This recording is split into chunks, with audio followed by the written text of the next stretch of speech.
इस वीडियो में जानने वाले हैं हम डुअल इंजेक्शन सिस्टम के बारे में। फ्यूल को इंजन के अंदर इंजेक्ट करने के लिए दो तरह के मेथड का यूज करा जाता है। पहला होता है पोर्ट इंजेक्शन और दूसरा होता है डायरेक्ट इंजेक्शन। इन सिस्टम का use basically modern gasoline engine में करा जाता है। डुअल इंजेक्शन सिस्टम का जो डिजाइन होता है वो इम्प्रूव करता है इंजन की एफिशिएंसी को। डुअल इंजेक्शन सिस्टम में दो तरह के इंजेक्टर लगे होते हैं, एक होता है हाई प्रेशर डायरेक्ट इंजेक्टर और दूसरा होता है low pressure port injector. Direct injector काम होता है डायरेक्टली कंबशन चेंबर में फ्यूल को स्प्रे करता है और पोर्ट इंजेक्टर काम होता है वो इनटेक पोर्ट में फ्यूल को स्प्रे करता है, वो भी जब इंजन का आरपीएम लो होता है। वैसे तो पोर्ट इंजेक्शन सिस्टम वो बेटर एयर फ्यूल मिक्सचर को प्रोवाइड कराता है इंजन में, लेकिन फिर भी इसमें डायरेक्ट इंजेक्टर का यूज करा जाता है। जैसे ही इंजन का आरपीएम बढ़ता है तो तब जाके डायरेक्ट इंजेक्शन सिस्टम जो होता है वो काम करता है, पोर्ट इंजेक्शन सिस्टम बंद हो जाता है। Direct injection system combustion efficiency को बढ़ा देता है, इसलिए इस इंजेक्टर को हाई आरपीएम पे यूज करा जाता है ताकि बेटर इंजन परफॉर्मेंस मिल सके। लेकिन जब आरपीएम को ज्यादा से ज्यादा बढ़ाया जाता है तब दोनों इंजेक्टर एक साथ काम करते हैं। लेकिन जब इंजन का जो आरपीएम है वो ज्यादा से ज्यादा बढ़ा दिया जाता है तो डायरेक्ट इंजेक्टर अच्छे से फ्यूल को सप्लाई नहीं कर पाता है। इस वजह से दोनों इंजेक्टर को एक साथ यूज करा जाता है। वैसे दोनों इंजेक्टर का काम होता है कि फ्यूल को स्प्रे करना कंबशन चेंबर में करेक्ट अमाउंट में। आप जानते हैं डुअल इंजेक्शन सिस्टम के एडवांटेजेस के बारे में। पोर्ट इंजेक्शन के और डायरेक्ट इंजेक्शन के अपने अपने एडवांटेज है और ड्रॉबैक्स है। तो चलिए इसको समझते हैं कि क्या इसके एडवांटेज है और क्या इसके डिसएडवांटेज है। पहला पॉइंट लेते हैं carbon deposit. Direct injection system carbon deposit को साफ नहीं कर पाता है और दूसरी तरफ है हमारा port injection system. Port injection का काम होता है ये इनटेक वॉल में फ्यूल को स्प्रे करता है और जो इनटेक वॉल होता है उसके बैक साइड में कार्बन डिपॉजिट होने लग जाता है। जैसे पोर्ट इंजेक्शन सिस्टम का जो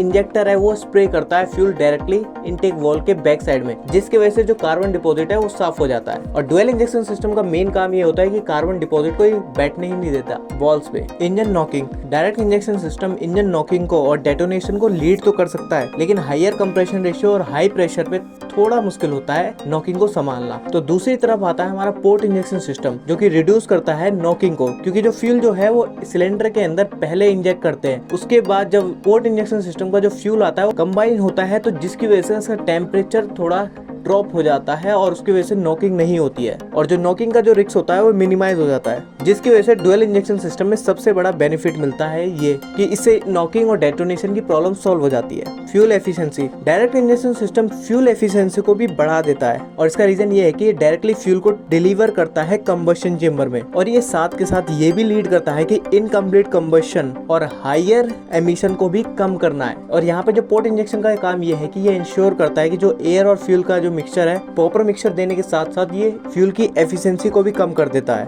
लेकिन dual injection system optimise fuel को डिलीवर करता है डिफरेंट ड्राइविंग कंडीशन में, जिसकी वजह से इसकी ओवरऑल एफिशिएंसी बढ़ जाती है और एमिशन भी रिड्यूस हो जाता है। पोर्ट इंजेक्शन और डायरेक्ट इंजेक्शन के अपने अपने ड्रॉबैक्स थे, लेकिन कार मैन्युफैक्चरर ने दोनों को कंबाइन करके इस ड्रॉबैक को भी खत्म कर दिया है। अगर आपको पोर्ट इंजेक्शन सिस्टम और डायरेक्ट इंजेक्शन सिस्टम का कंप्लीट वीडियो चाहिए तो वीडियो का लिंक डिस्क्रिप्शन में मिल जाएगा। अगर डुअल इंजेक्शन सिस्टम के डिसएडवांटेज के बारे में बात करें तो इस सिस्टम का यूज करने से नंबर ऑफ जो मूविंग पार्ट्स होते हैं वो बढ़ जाते हैं और इसका जो प्रोडक्शन कॉस्ट होता है वो भी काफी बढ़ जाता है। वीडियो अगर इन्फॉर्मेटिव लगी तो लाइक एंड सब्सक्राइब कीजिए। धन्यवाद।